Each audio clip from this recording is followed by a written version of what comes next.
right, so I'm heading over to the butcher's to pick up the Bacon Brothers. The fresh part of the pork is ready. The smoked part is not yet. It's going to be a little while on that. But I'm going to drive over and pick up the fresh portion. It's going to be a big week. Later this week, we are butchering 95 meat chickens. So between 3 pigs and the chicken butchering on Saturday, we're going to be putting a bunch of meat in the freezer this week. So pretty exciting.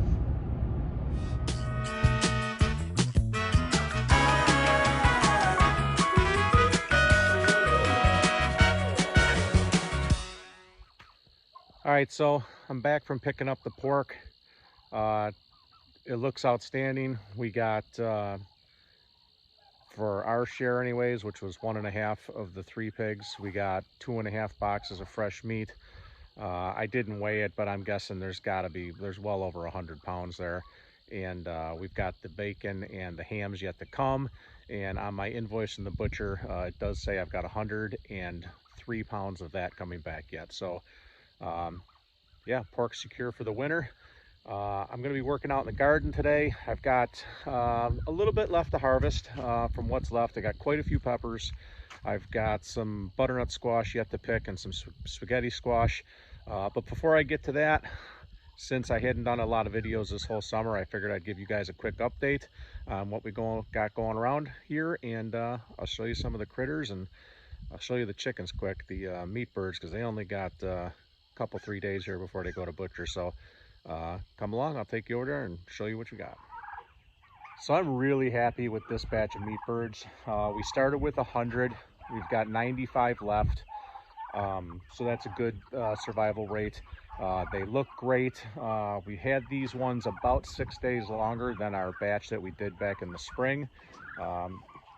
And they look bigger to me. I mean, I haven't weighed them yet, and we'll get the weights once we get them butchered, but they look great. So let me take you in and show you. We use 3 tractors for ours, so they don't stay too crowded. I've had these chicken tractors for a few years now. I may actually upgrade a little bit next year, but there's 37 in this chicken tractor here. And we've got 2 days till butcher, so they are getting a bit big for in here, but they'll make do for the next couple days.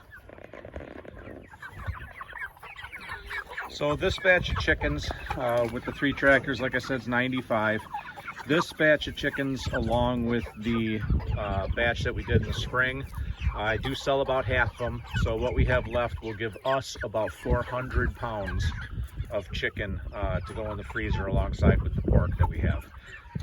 Again, that will last us an entire year. That's why we do it. So yeah, we're pretty excited about it. You can see some of these, we got some nice ones in there. I bet you we got a few that are going to dress out at, you know, in that high 6-pound range, maybe even 7. But if I had to guess right now, I would bet we're going to average in that 4.5 pound range right in there. So yeah, these guys are looking great. Let me go over and I'll give you an update on our turkeys.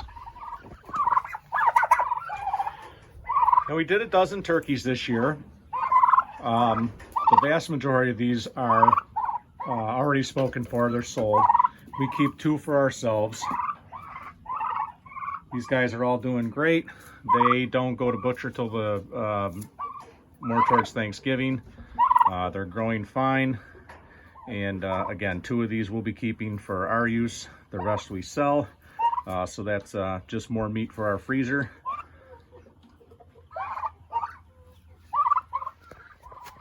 Our new kitten that we got in the spring, little male barn cat, was super skittish for the first about 3 months we had him. He didn't really want to come near anybody. Now he can't stay away. He just wants to be petted and held and all that stuff. So yeah, he definitely changed his ways. But Mrs. Crooked Acres calls him Coon Cat because he looks like a raccoon. So we kept the name, and that's what we'll stick with. Layers are also doing fine. We have 15 now. They have slowed down their egg production a little bit in the recent weeks, but we're still getting anywhere from say 4 to maybe 7 eggs a day. So it's more than enough for us. So it's working out good. Yeah, so the meat raising on the homestead was extremely successful this year.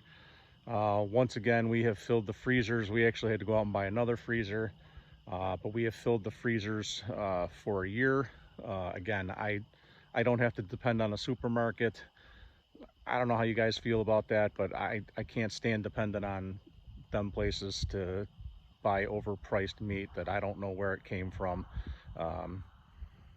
Probably came from China for all I know, but all our stuff for the second year row will be 100% completely produced right here. Our pork, our chicken, our turkey. What little beef we do buy, we buy from a couple area farms. We do not buy it from the grocery store. And we will also get red meat once deer season opens, and we'll get some venison. So that'll be all the meat we have for the year. Again, it's the second year in a row doing this. It works out great, and self-sufficiency is a way to go. You don't know the way this world's going. Just get your own stuff, and then you don't have to worry about it. That's how I'm rolling. So, but that's it for the meat products. Let me show you a few things in the garden real quick, and I'll give you an update there. So our neighbor gave us some Dahlia bulbs earlier this spring, and we didn't get them in till later, so we kind of just stuck them back here in the garden, and boy did these things take off. These flowers turned out really, really nice. And these are the type that once the first frost hits, we will dig up the bulbs, store them in a cool place in a bag, probably down in the basement, and we will be able to replant them next year and hopefully get a very similar crop. But yeah, they're very, very nice. So we've got a few squash left to harvest. Most of the garden's done at this point. I have harvested a bunch of stuff already. I'm gonna go through and start picking up the last of the peppers. I do have a ton of banana peppers left out here, and honestly, some of them are probably gonna go to waste. Same with the jalapenos. There's mountains and mountains of them. I definitely overplanted, but we jarred up about 150 jars of vegetables this year, ranging from peppers to cowboy candy, banana peppers, tomatoes, salsa, you name it. We kind of went crazy with it. We made chili sauce. I still got a bunch of chilies left. We're gonna do, that's one thing we are gonna do. We're gonna dehydrate these chili peppers, and I'm gonna attempt to make some chili sauce, or chili powder, I mean. And yeah, maybe we'll do a video on that, and it's my first time, so we'll see how that turns out. But yeah, that's what we're gonna do with them chilies. Over here, we've still got to manage our strawberry patch, which is a disaster. I've got to trim it, haven't gotten to that yet. And yeah, that's pretty much a wrap for the garden. Again, this year, just like the meat, we are nearly 100% self-sufficient on our vegetables. We don't buy much from the store at all, and actually the only thing we rely on the supermarket for is dairy products. That's it. So as for our back gardens here, we did put in 6,000 additional square feet of gardens, and they were very productive. So our zucchinis and our pumpkins and our cucumbers and all that, they're done for the season. Our watermelons and cantaloupes are also done for the season. I've begun to pull those out. There are some watermelons left there, but at this point they're overripe. I've been feeding them to the turkeys. The tomatoes directly behind me, we got some sun issues there.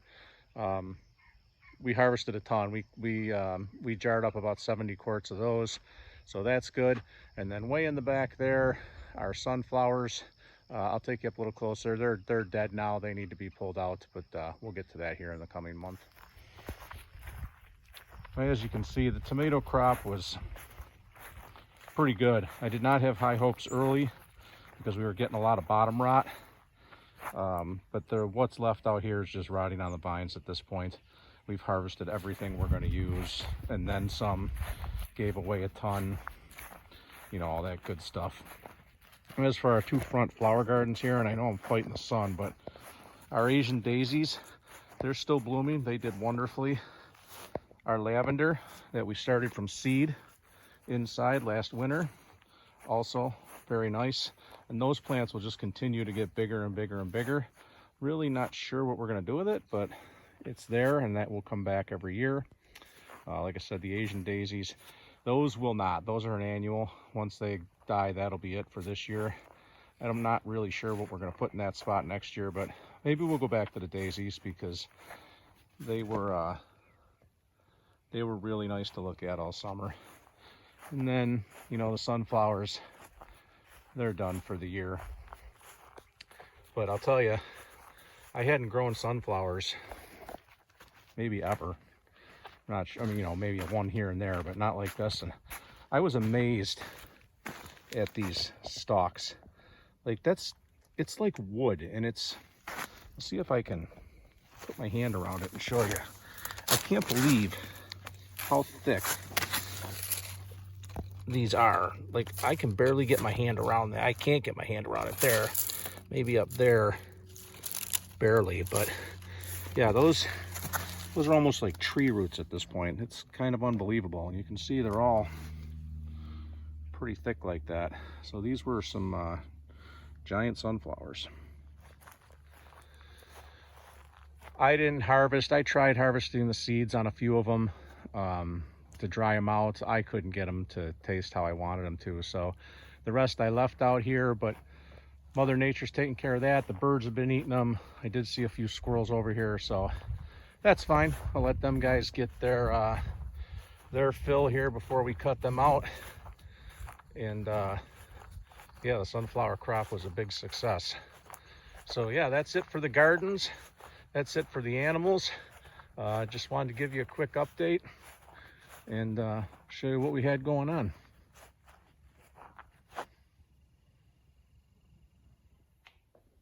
So I spent a little time picking out there. One of the last harvests of the year. I got a few butternut squash. I still got a bunch of spaghetti squash out there to get, but got those. I'll store those in the basement. I got a half a bushel of chilies. I'm going to cut the stems off those and I'm going to dehydrate them. Like I said, I'm hoping to make powder maybe over the winter when things slow down a bit. I got another basket of sweet peppers and a big overflowing half bushel of jalapenos. And these are nice long ones. Honestly, I don't know what I'm going to do with them because I picked so many this year. I have so many already processed and frozen, but those just look too good to leave out there. So I'll figure it out. But yeah, that's just a recap of one of the last harvests. So just something real quick I wanted to touch on before I wrap this video up. I know I said it earlier, and I say it to people when I meet them all the time, but if you're not trying to provide yourself with some kind of meat or vegetables or food in general on your own property, you should be. If you don't know what you're getting in the supermarket, I'm not a big proponent of them. If you don't have the room to grow a garden, I know everybody can't raise animals. They don't have the area. They don't live in the right area. Visit the farmers markets. Buy directly from the farmers, whether it be meat, whether it be vegetables. You can get fruits. You can even buy a lot of dairies. There's not much you can't get. I can tell you straight off the top, you're probably going to pay a little more, generally anyways, but you're going to get a far superior product, a far healthier product for yourself and your family, and you're supporting local farmers instead of some big conglomerate supermarket chain. So people who know me know I say that stuff all the time. So yeah, I just wanted to close it out with that. You know, we try to do as much as we can here. I think everyone else should too, but if you can't, get it from local farmers. There's farmer markets everywhere now. Local farmers are always advertising, at least up by me. There's almost nothing you can't get. So I hope you enjoyed the video. Little update for you on what we got going on here, and we'll catch you in the next one. See you later.